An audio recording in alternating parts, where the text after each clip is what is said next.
नमस्कार दोस्तों, मैं एडवोकेट सुधीर वाजपेयी कानपुर नगर से आप सभी का बहुत बहुत स्वागत करता हूं। आज मैं आपके समक्ष बहुत ही महत्वपूर्ण जानकारी लेकर उपस्थित हुआ हूं, लेकिन उससे पहले दोस्तों, यदि आपने मेरे चैनल को अभी तक सब्सक्राइब नहीं किया है तब आप प्लीज़ मेरे चैनल को शीघ्र सब्सक्राइब कर लें ताकि कानून की महत्वपूर्ण जानकारी आपको प्राप्त होती रहे। दोस्तों, क्या पत्नी अपने पति के घर में रहकर भी अपने पति से भरण पोषण भत्ता यानी मेंटेनेंस प्राप्त करने की हकदार है?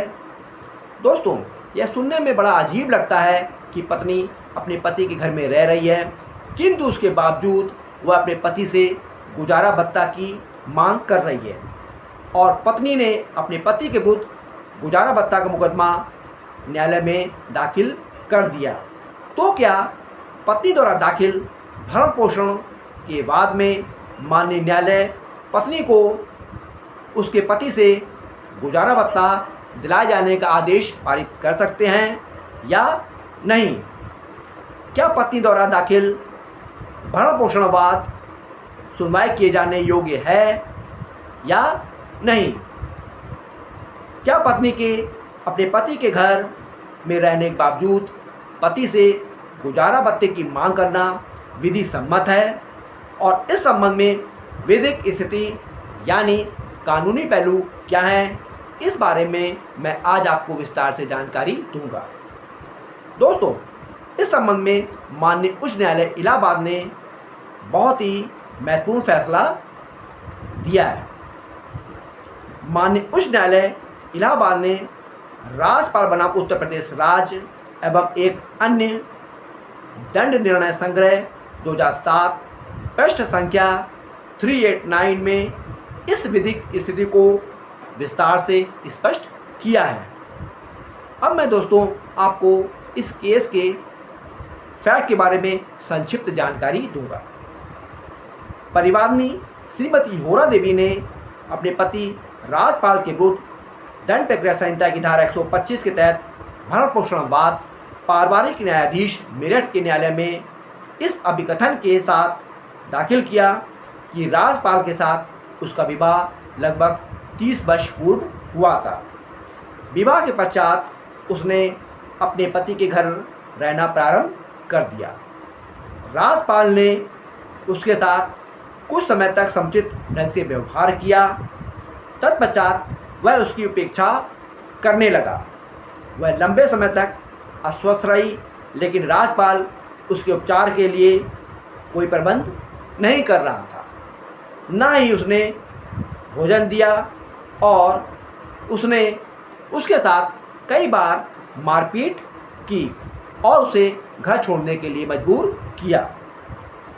विवाह बंधन से उसे 3 संतानों का जन्म हुआ, लेकिन पति की उपेक्षा के कारण एवं समुचित उपचार के अभाव में उन सभी संतानों की मृत्यु हो गई और उसे कोई सहायता देने के बजाय राजपाल उससे छुटकारा पाना चाहता था। पति राजपाल छोटा मवाना तहसील मवाना जिला मेरठ के निकट दुधाली में स्थित प्राथमिक पाठशाला में प्रधानाचार्य के पद पर नियोजित है।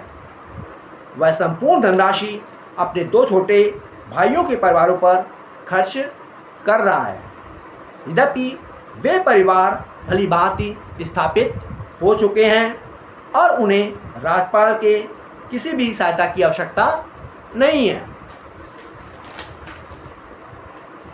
परिवारिनी अन्य व्यक्ति के खेतों में श्रम कार्य करके अपनी आजीविका उपार्जित कर रही है तथा वह यकृत के रोग से पीड़ित है, लेकिन राजपाल उसका भरण पोषण नहीं कर रहा है। इससे पूर्व उसके भाई मथुरा प्रसाद एवं वीरेंद्र सिंह वर्मा उसे सहायता प्रदान कर रहे थे, लेकिन अब वे भी उसे सहायता प्रदान करने में असमर्थ हैं।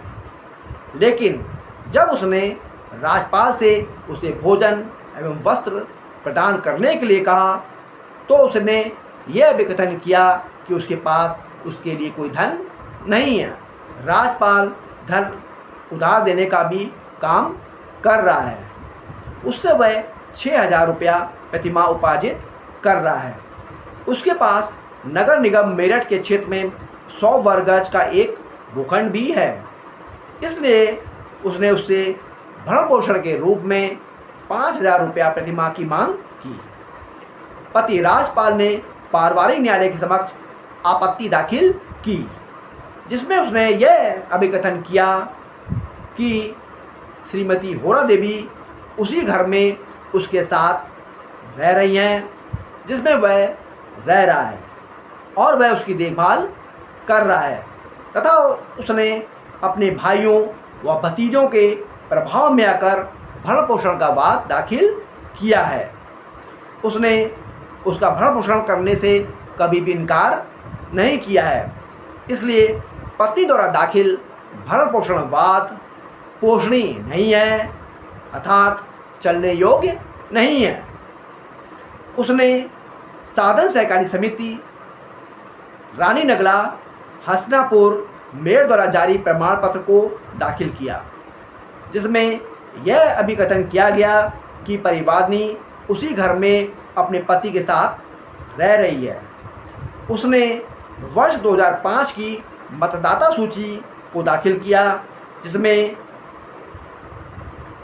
आवेदक राजपाल और श्रीमती होरा देवी का एक ही गृह संख्या 187 में निवास करना दर्शित किया गया है।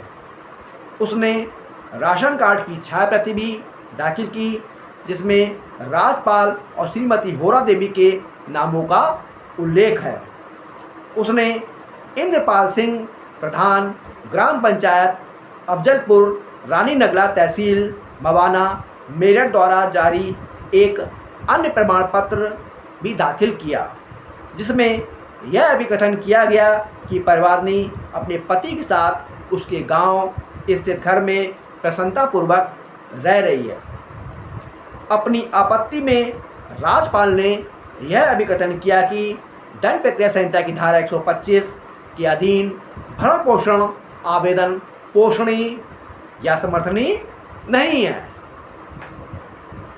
माननीय न्यायाधीश कुटुंब न्यायालय ने दोनों पक्षकारों को सुनने के पश्चात पति राजपाल की आपत्ति को खारिज कर दिया।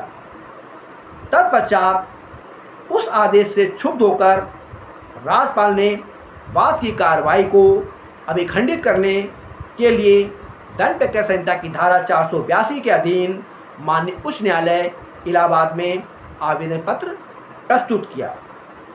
पति राजपाल के अधिवक्ता महोदय ने तर्क दिया कि दोनों पक्षकार एक ही घर में रह रहे हैं और इसलिए दंड प्रक्रिया संहिता की धारा 125 के अधीन भरण पोषण वाद समर्थनीय नहीं है, यानी पोषणीय नहीं है। कुटुंब न्यायालय के समक्ष भी यही अभिवाद लिया गया था।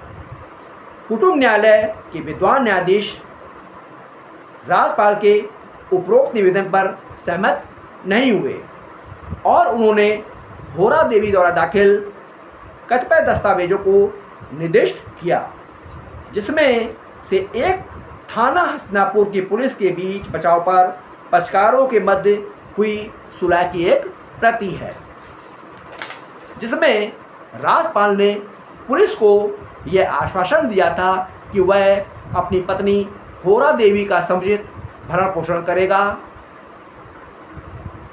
और बैंक में उसके नाम से 10,000 रुपये भी निक्षेप करेगा। श्रीमती होरा देवी के चिकित्सीय प्रपत्रों एवं परामर्श समिति समझौता केंद्र मेरठ की रिपोर्ट पर विचार करने के पश्चात कुटुंब न्यायालय मेरठ ने राजपाल की आपत्ति को खारिज कर दिया था। कुटुंब न्यायालय का यह मत था कि श्रीमती होरा देवी की उपेक्षा के संबंध में प्रथम दृष्टया पर्याप्त साक्ष्य उपलब्ध हैं और इसलिए दंड प्रक्रिया संहिता की धारा 125 के अधीन भरण पोषण आवेदन पत्र पोषणीय है।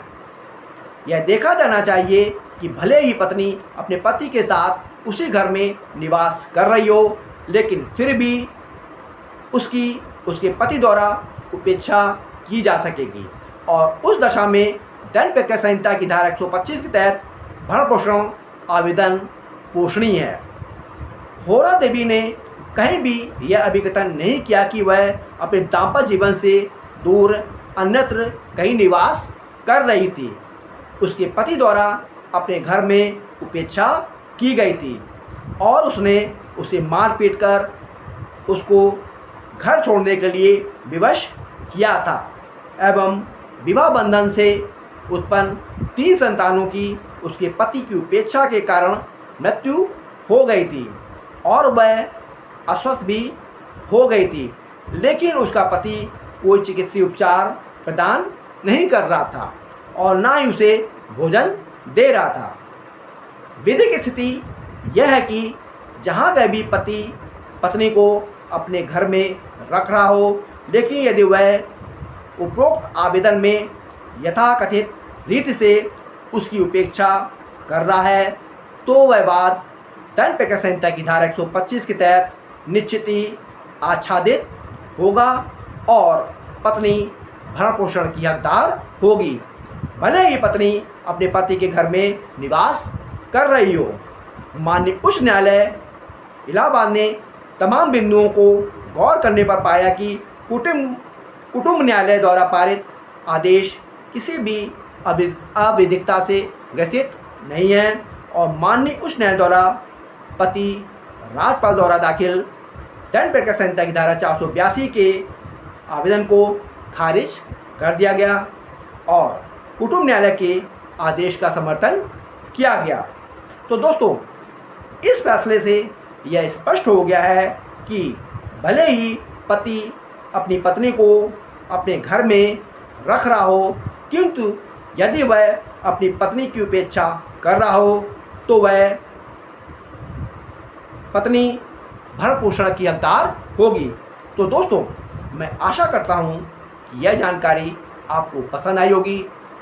आप मेरे इस वीडियो को अधिक से अधिक लाइक करिए और दोस्तों, यदि आपने मेरे चैनल को अभी तक सब्सक्राइब नहीं किया है तब आप प्लीज़ मेरे चैनल को शीघ्र सब्सक्राइब कर लें ताकि कानून की जानकारी आपको प्राप्त होती रहे। दोस्तों, आप मेरे इस वीडियो को अधिक से अधिक शेयर करें ताकि और लोग इसे लाभान्वित हो सकें। Thank you.